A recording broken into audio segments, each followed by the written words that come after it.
一年一度孟德恩赐榜教师演习营，台南长厝顶中，千外名教师聚集伫台南二中。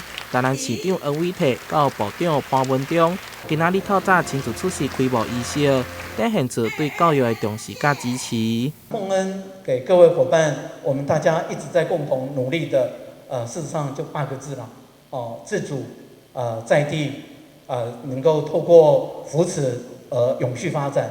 其实这也正是为什么在这些年孟恩已经走了进入要第9年，也要迈向未来的10年有成。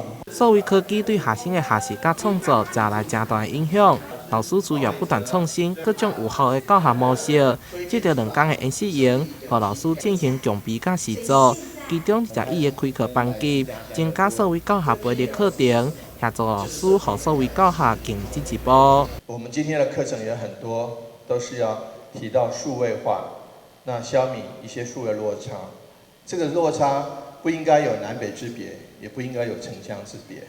那怎么样子让我们的老师以及同学能够在这波浪潮里面，能够真的是赶得上？台南市先前也率先成立数位学习推动办公室，为推动数位学习科技融入的国家政策来努力。